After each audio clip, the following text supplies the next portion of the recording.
Did you know that nearly 40 to 50% of workers are reporting that they are burnt out with their job? Burnout is not just a buzzword anymore. It is an epidemic that is affecting millions of people. What's the deal with the work-life balance thing anyway? Why are we having such a hard time doing this? In today's fast-paced world, where we have everything available to us 24/7, we can't seem to find when to shut things down. We've got to figure out where the sweet spot is and what it takes to get things balanced out.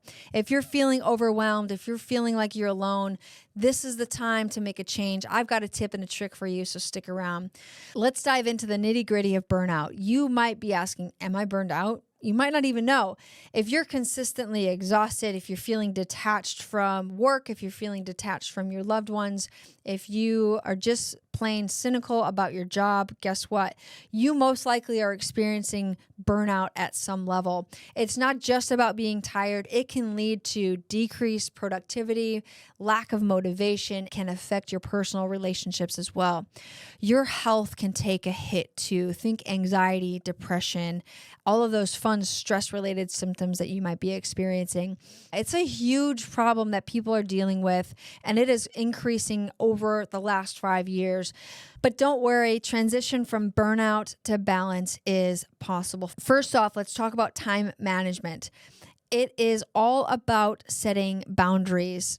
Start by defining your work hours. We call them solid yellow lines. What are things that you can't penetrate, that you can't pass over, you can't change? These are your solid yellow lines, and we have to learn not to drift into those.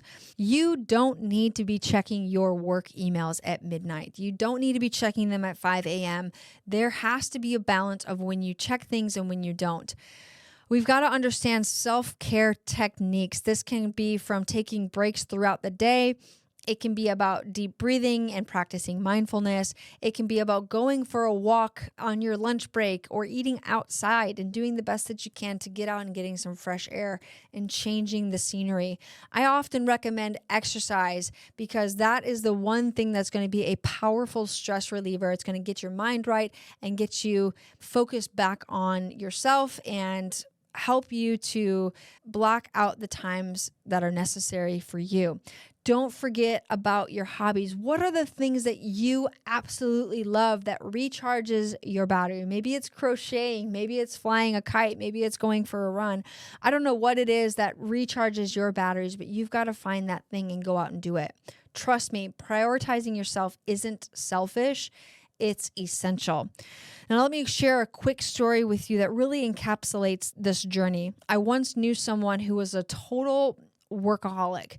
They lived for their job, but it led to a complete breakdown. After hitting rock bottom, they decided to make some changes.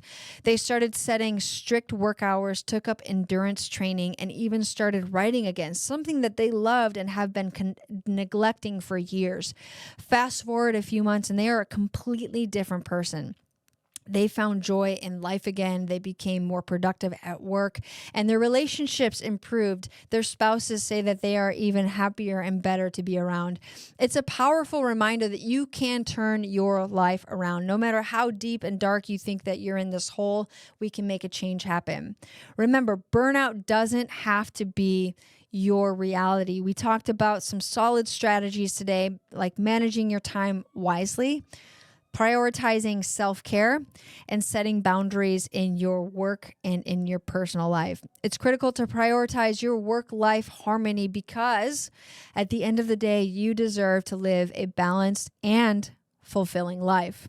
Now, I want to hear from you. I want to know what your experiences with burnout are. Please comment below and tell me what you've done to make changes, what's helped you. I'm sure other people have questions and want some help as well. Don't forget, if you're looking for more tips and tricks, check out my video on burnout and mental health and fitness. And as always, make sure that you come back for more videos and subscribe this. Stay healthy, stay strong, stay battle ready.